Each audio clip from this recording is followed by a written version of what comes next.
Cinema అయిన మహా Maruti talkies cinema ముచ్చట్లకు స్వాగతం. నేను మిస్టర్ బి. నా మాట సూటిగా ఉంటుంది, మ్యాటర్ క్లియర్ గా ఉంటుంది. వీడియో టాకీస్ రాజా. ఇప్పుడు మ్యాటర్ లోకి వెళ్దాం. ఈ మధ్య కొంతమంది తెలుగు సినిమా పెద్దలు ఓ సీరియస్ విషయాన్ని తెర మీదకు తీసుకొచ్చారు. అందరూ ఆ విషయం గురించి డిస్కస్ చేసుకునేటట్టు చేశారు. ఆ విషయం ఏమిటి అంటే, తెలుగు సినిమా హీరోలు ఎక్కువ సినిమాలు చేయట్లేదు. ముఖ్యంగా స్టార్ హీరోలు ఏడాది ఒక్క సినిమా మాత్రమే చేస్తున్నారు. 2-3 సినిమాలు చేస్తే ఎక్కువ మందికి పని దొరుకుద్ది అని పోసాని కృష్ణమురళి లాంటి వాళ్ళు కంప్లైంట్స్ పెట్టారు. ఈ కంప్లైంట్ కి సంబంధించి చిన్నపాటి డిస్కషన్స్ జరిగినాయి. కొంతమంది ఏమో అసలు పట్టించుకోలేదు. అందరి సంగతి ఏమో గానీ young tiger, junior NTR, mega power star Ram Charan ఎక్కువగా సినిమాలు ఎందుకు చేయట్లేదు, ఒకేసారి 2-3 సినిమాలు ఎందుకు చేయట్లేదు అన్నదానికి సంబంధించి ఓ విశ్లేషణ తాజాగా బయటకు వచ్చింది. మరి ఆ విశ్లేషణ పోసాని గారు లాంటి వాళ్ళు చేసిన కంప్లైంట్ కి సమాధానంగా ఏమన్నా పనికొస్తుందేమో చూసుకోవాలి. ఎందుకంటే ఆ విశ్లేషణ ఏం చెప్తుంది అంటే, ఆ మధ్య జూనియర్ ఎన్టీఆర్ రామయ్య వస్తావయ్య, రభస సినిమాల్ని ప్యారలల్ గా కంప్లీట్ చేశాడు. కానీ 2 సినిమాలు ఫ్లాప్ అయ్యాయి. దాంతో బుద్ధి తెచ్చుకుని ఒకేసారి 2 సినిమాలు చేయకూడదు అన్న ఆలోచనకు వచ్చేసి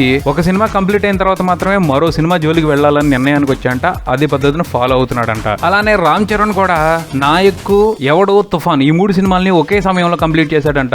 అందులో తుఫాన్ ఫ్లాప్ అవుతే 40 కోట్ల పైన వసూళ్లు సాధించి అందరినీ ఆశ్చర్యపరిచిన నాయక్, ఎవడో ఓ మాదిరిగా ఆడి అంట. ఈ బ్యాడ్ ఎక్స్పీరియన్స్ ని దృష్టిలో పెట్టుకుని రామ్ చరణ్ కూడా ఒక సినిమా మొదలు పెట్టి అది కంప్లీట్ అయిన తర్వాతే మరో సినిమా జోలికి వెళ్ళాలి అని నిర్ణయించుకున్నాడంట. అదే చేస్తున్నాడంట. అక్కడి వరకే కాదు, ఈ ఒక సినిమా తర్వాత మాత్రమే మరో సినిమా అనే స్కీమ్ కి సంబంధించి నాగ చైతన్య రామ్ చరణ్ ని, జూనియర్ ఎన్టీఆర్ ని ఫాలో అవుతున్నాడని కూడా విశ్లేషణ తేల్చి పారేసింది. అది సంగతి. ఇలాంటి పరిస్థితులు ఎదురవుతున్నప్పుడు ఒకేసారి 2-3 సినిమాలు ఎలా చేసేస్తారు అర్థం చేసుకోవాలి పెద్దలు. ఫ్లాపుల మూలంగానే సినిమాలు తగ్గించేశారు అని అనుకోవాల్సి వస్తే, జూనియర్ ఎన్టీఆర్ కంత్రి సినిమా చేస్తున్నప్పుడు మరో సినిమా చేయలేదు, కానీ ఆ సినిమా ఫెయిల్ అయింది. రామ్ చరణ్ ఆరెంజ్ సినిమా చేస్తున్నప్పుడు కూడా వేరే సినిమా చేయలేదు, ఆ సినిమా కూడా ఫెయిల్ అయింది. అలాంటప్పుడు ఈ హీరోలు ఎలాంటి నిర్ణయం తీసుకుని ఉండాలంటారు? దాని గురించి కూడా కొంచెం విశ్లేషిస్తే బాగుండేది. తెలుగు సినిమాల్లో హీరోలు ఎక్కువ సినిమాలు చేయకపోవడం అనేది ఆలోచించాల్సిన సమస్యే. కాకపోతే దానికి రీజన్ గా ఫ్లాపుల్ని, వాటిని వీటిని చూపించడం కరెక్ట్ కాదు. ఒక ముఖ్యమైన విషయం కారణంగానే తెలుగు సినిమా హీరోలు ఎక్కువ సినిమాలు చేయలేకపోతున్నారని